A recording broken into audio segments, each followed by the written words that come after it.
Hey everyone, what's going on? Jeff here from Films at Home. Today we're going to take a look at another 80s classic. We're going to look at Beetlejuice on 4K Ultra HD Blu-ray.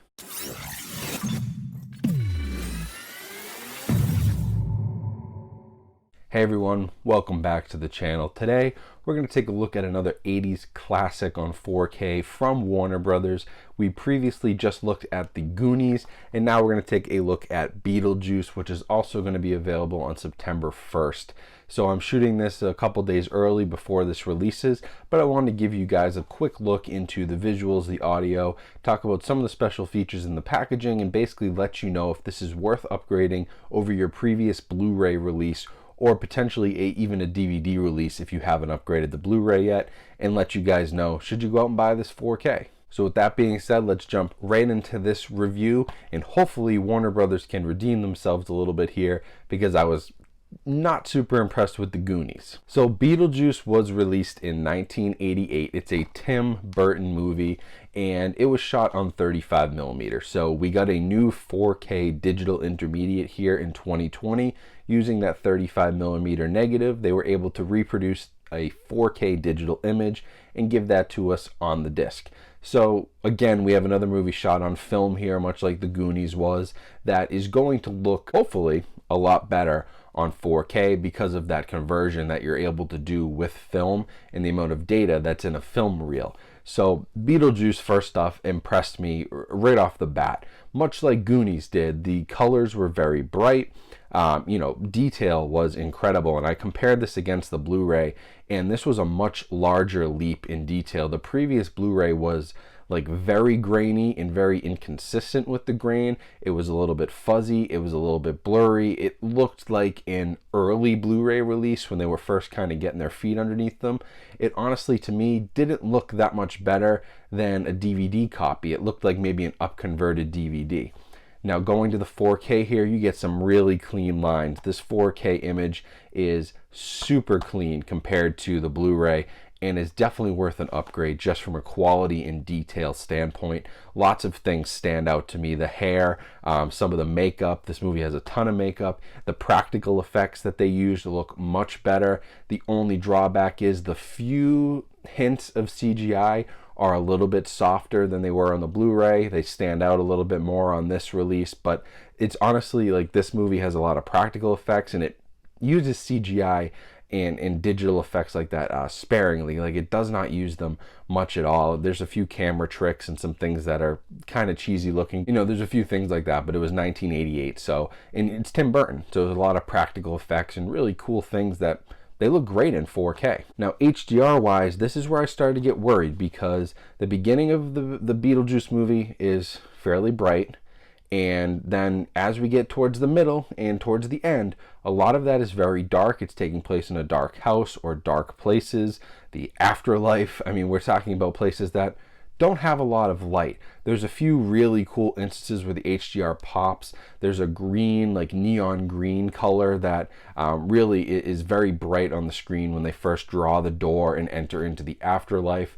Some of Beetlejuice's outfits really pop. Some of the makeup and practical effects, like I talked about, those really pop off the screen. But the nicest thing about this release is that when it got really dark, the HDR color was still well balanced, and you didn't get a muddy, almost too dark image like we got on the Goonies. This seems to be a lot more well balanced, and the HDR pops when it's supposed to, handles the black levels right, and gives you an absolutely pristine picture. I would say this is, I wasn't expecting like Beetlejuice to be a 4K disc that blows me away, because it's, it's not that kind. It's not 2001: A Space Odyssey. It's not The Shining. It's not like this all-time classic movie. It's kind of a cult movie, almost a family type comedy. It's like an older family comedy. I wouldn't show it to young kids, but really interesting, because this is one of the best 4K discs I've seen, and Warner Brothers has really redeemed themselves with what I thought was kind of a dark and muddy transfer on the Goonies release, because Beetlejuice looks fantastic. Everything from top to bottom visually was mind-blowing to me. I couldn't believe how much better it looked in the Blu-ray. This is actually probably, this might be the biggest leap that I've seen from Blu-ray 1080p to 4K. The difference between the two, and I don't know if this is because it was an older Blu-ray transfer, like I said, but the difference between the two is incredible, and you're getting your money's worth if you upgrade this to 4K from a visual standpoint. Now, audio-wise, here's another reason why Beetlejuice beats the Goonies in terms of these September 80s releases from Warner Brothers, and that's because we get a fresh Dolby Atmos True HD track on Beetlejuice, something we did not get on the Goonies. Now, the Blu-ray had a 5.1. In this case, it has a Dolby True HD 5.1, but the Atmos track is really nice. There's a few instances, there was a fly towards the beginning of the movie, there's a fly that flies around the miniatures, and it was like so realistic that for a second I thought I had a fly in my room, because it was coming out the side, the side speaker, the height speakers were pumping, and I was like looking around my room for like, where the hell is this fly? And it was in the movie, and I hadn't seen the movie in so long that I forgot that scene had this little fly in it, and it was like that good.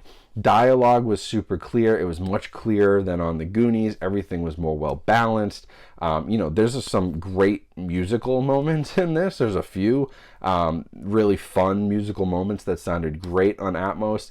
And other than that, are there a ton of like over the top Atmos effects? No, this isn't like a war action movie, but there are some really cool effects that happen just because it's a Tim Burton movie. There's wacky, zany kind of stuff going on, especially when they're down in the afterlife, and some of the characters or the sandworms and things like that are outside. There's a few instances where the Atmos really plays well, but for the most part, what this gives us is a very well balanced track that is much better than a 5.1 in my opinion. I listened to both. I did the 5.1 on the Blu-ray, and the Atmos, it beats it by a long shot. It's a nice addition, something that the Goonies was missing, but Beetlejuice gives us. Now for packaging, we got a pretty standard slip cover here. It's like a glossy, it's kind of like almost like a holographic thing. Very Beetlejuice heavy. In fact, there's no other characters other than Winona Ryder's character on the back cover. It's focused on Beetlejuice, but yeah, it's not bad. It's some decent little artwork, and then you get some cool like minimalist artwork type stuff on the inside. It also comes with a 4K digital code, as well as like a weird survey from Warner Brothers. But is it anything crazy special? No, but it kind of stays true to what Beetlejuice is, and it's like original artwork and stuff. I mean, it has Alec Baldwin and Gina Davis in the bottom left corner, but it kind of just highlights his character, and it's a nice, cool, basic standard slipcover release, nothing special, but it's not ugly, so that's good. And then special features wise, there are 3 episodes from the animated Beetlejuice TV series, which is cool. There's Aha, Skeletons in the Closet, and Spooky Boutique. But then other than that, all there is a theatrical trailer. So this is pretty light on the special features. You get those 3 animated show episodes, which is kind of nice, but just a trailer, no commentaries, nothing like that. So if you're looking for any extra special features on this 4K disc, that is where it falls a bit flat, unless you're really into that animated series. But if you want a director commentary or Michael Keaton, Tim Burton, Winona Ryder, Alec Baldwin, any of those people to get involved in it, you're not getting any of that. There's no behind the scenes. What would have been cool is like some behind the scenes on the practical effects, because they were pretty groundbreaking back then. This was when Tim Burton was just getting started with all his sort of filmmaking, but they did some really cool things. This won an Oscar for best makeup, so it would have been cool to go into that and how they did some of that, but unfortunately we don't get any of that with this 4K release. So overall, the question that it always comes down to is this worth an upgrade over your Blu-ray? And is it worth spending $20 to $25 on this 4K release? And for me, this is a definite yes. Yeah, baby. Yeah. I would not wait on this one. If you're a Beetlejuice fan, or you really just want a great looking 4K disc, this is one of the best. I really was super impressed with it. I would easily give it a 9.5 out of 10. It ranks right up there with some absolutely epic 4K discs. Look at my top 10 4K disc list, but it ranks up there with things like Jaws in 2001 and The Shining and amazing 4K discs like that. This is the type of transfer we got from Warner Brothers on Beetlejuice. It is fantastic, excellent HDR, excellent quality on the 4K, excellent audio. Only thing it's missing really is any sort of incentive on the packaging or special features, but I think you can get past that because of how good the video and audio transfer is on this release. I'm not really worried about that other stuff. I want the best looking version of the movie, and this looked absolutely incredible, so it's worth an upgrade in that instance. So that's it for this review. If you guys want to pick this up, I will leave an Amazon link to Beetlejuice down in the description. I would highly recommend this one. Like I said, Warner Brothers has redeemed themselves big time over what I saw with the Goonies. I still need to get on and check out their Sherlock Holmes 4K releases, but those are a little different, a different time period. But if we're comparing this to the Goonies, since they're coming out on the same day and they're both from that same time period, Beetlejuice is the clear winner out of those two, and I highly, highly recommend it. So check the Amazon link, that helps support my channel. Also, make sure you subscribe to the channel for all the latest videos. You don't want to miss any new reviews or collection updates. Follow me on Instagram. Check out all the other links down in my description, and just continue supporting the channel. I really appreciate it, guys. Shout out to Warner Brothers for sending all these to me early so I can let you guys know about them. They continue to do great work on physical media. So even though I was tough on the Goonies, they redeemed themselves here with Beetlejuice. And either way, they're one of the few studios that is consistently pumping out 4K catalog releases. And that's why I'm a big fan of theirs. So thank you for watching. Hope you have a great rest of your day. I'll talk to you guys soon. Stay tuned for more videos, and I'll see you in a bit.